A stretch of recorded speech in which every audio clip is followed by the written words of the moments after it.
everyone, welcome back to the High Peaks Weekly Report.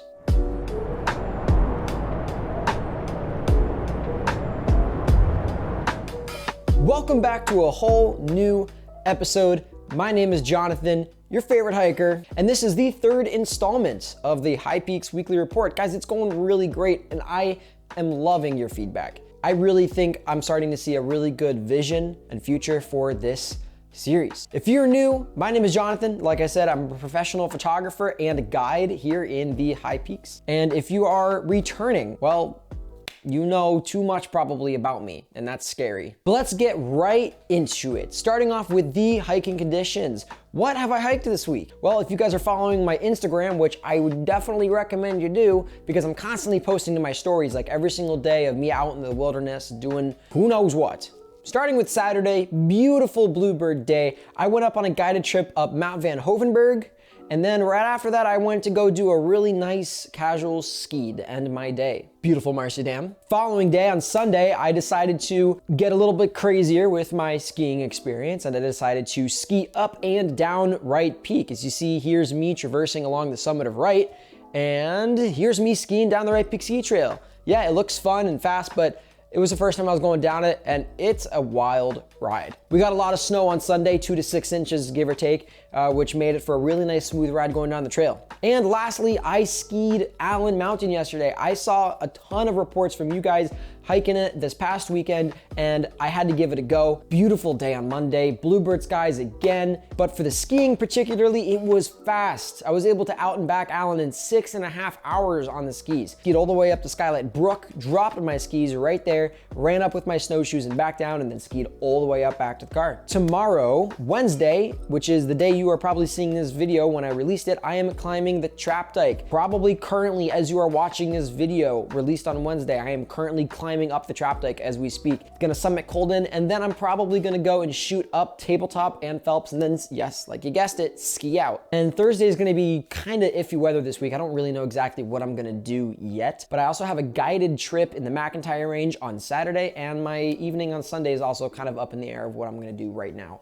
And I will definitely look at every single one. Also, follow my Strava. I have a Strava, and that's actually where I'm really posting a lot of the stuff that I'm doing out there. So if you want to follow and see what routes and stuff that I'm doing particularly, that's where you can find it. But the winter weather is being very kind to us this week. If you are going to be coming out this weekend, well, you guys picked the right weekend. Yes, the winter will be ending here soon, but guys, it's going to be Bluebird Friday, Saturday, Sunday, Monday. Like, the weather is going to be absolutely phenomenal. It's going to be really cold on Friday in comparison to the rest of the week. It's going to be around a high of 25 with a low in the single digits. And then Sunday, Monday, it's going to be, and Saturday, oh my gosh, it's going to be in the 50s and sunny, and all the trails are mainly packed out. I've heard so many reports of you guys this week, and I know I said that last week, but guys, I really mean it. If there's one more winter peak you want to go get before the winter solstice ends, this is the time to do it. Everything is in perfect conditions except the water crossings. You guys need to be very careful with where you go to do the water crossings. Here's a picture of the opalescent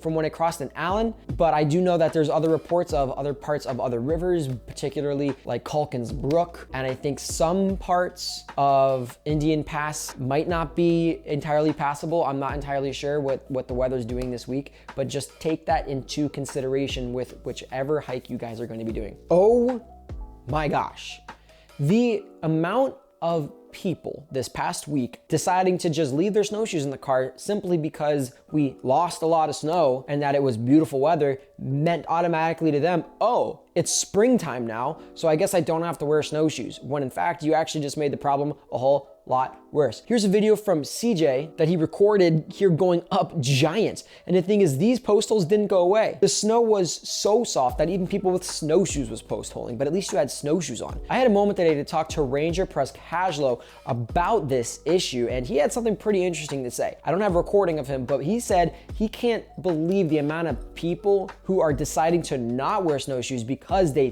think that the effort of just wearing the micro spikes is going to be easier than without the snowshoes, when in fact they don't realize the amount of effort it takes to actually hike the trails with just your micro spikes, specifically in these conditions. This is awful, okay? Now here's the thing. I know the majority of you watching this video don't post hole. I know you guys wear snowshoes, but this is where you come into place. I can't just rely on myself to tell you guys this information. Everyone here watching this video, if you are hiking in these mountains, you have a job to steward and to educate others. If someone reaches out to you, make sure they know what they're doing. Actions speak louder than words. Don't just say, but also do. So many trails this week were destroyed, even if it's just by one person. People are gonna start catching on. I don't know when that's gonna be, but hopefully that's gonna be soon. I have a link about the 10 hiking essentials below, and always make sure to leave no trace to make the mountains look better when you found them.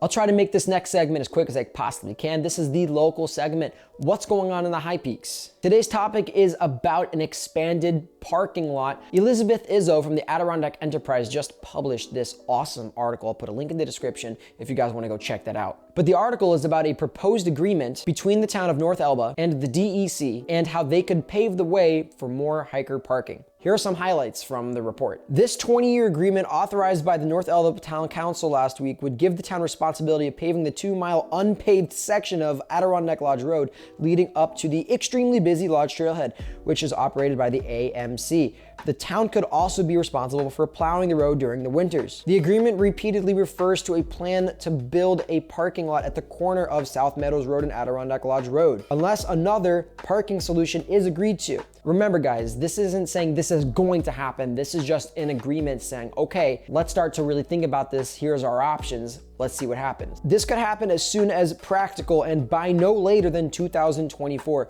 In my opinion, I think we should start considering it for this summer and have it completed by 2022. Under the agreement, the town would give the DEC the authority to manage public vehicle access to South Meadows Road. When the new parking lot at the intersection of the Lodge Road is completed, the DEC would be authorized to put up a barricade across South Meadows Road near Adirondack Lodge Road intersection and limit the vehicle access wherever the department deems appropriate. So as you can see, they're definitely considering a lot of options, expanded parking. You guys gave me a lot of feedback about your opinions on permits, and guys, there's so many things to consider about the future of this park. On to the next section, Q&A. You guys asked me a lot of questions this week. If you guys want to ask me a question, there's a link below to submit a question. Ask your heart out. It can be about anything, but make sure you put your name. Let's start. Chris D says, have you ever hiked the trail from Marcy Field over Blueberry Mountain and to Porter and Cascade? Is it a difficult trail to follow? The answer is no. I actually haven't hiked that trail simply because I don't like to do more effort than I would have to. So it's like, if I want to go hike Porter, then, you know, I'm just going to go hike it from the Cascade trailhead. But at the end of the day, the Blueberry Trail actually is probably going to end up being the shorter trail once the Cascade and Porter Trail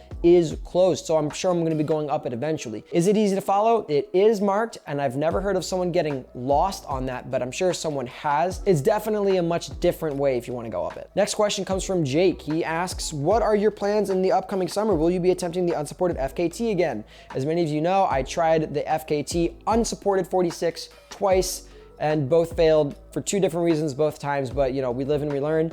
Will I attempt it again this summer? I actually don't even know myself. I want to perform where my passions are, and if I'm not passionate about wanting to do that, especially for the right reasons, then I'm gonna put my mind somewhere else. One thing I do wanna do this summer is doing the 24 high peaks in 24 hours. I think that's something that I could definitely see myself accomplishing sometime later this summer. Miles asks, what is your favorite overnight hike place to camp in the Adirondacks? If I could pick one spot to set up my camp every single night, it would be Snowbird in between Haystack and Basin. Right before you go up to Little Haystack is the Snowbird campsite. It is the highest one in the park, sitting at just about 4,000 feet exactly. I mean, it's amazing. You can go watch the sunset on Basin, go down to your campsite, and then wake up and watch the sunrise in Haystack, and then go back down to your campsite and have a great breakfast, and then hike back out. I think that's the coolest camp spot. Colden asks, on a scale of 1 to 10, what would you rank Mount Colden, and what would be the closest to a 10? I don't know if you're talking about in terms of hike difficulty or beauty, but I actually rate difficulty on a scale of 1 to 7 here. 7 being like the whole entire Dix Range, all 4 Sewards. So in difficulty, I would put Colden probably right around a 5, depending on how you do it. But in terms of beauty, I would definitely put Colden in the top 3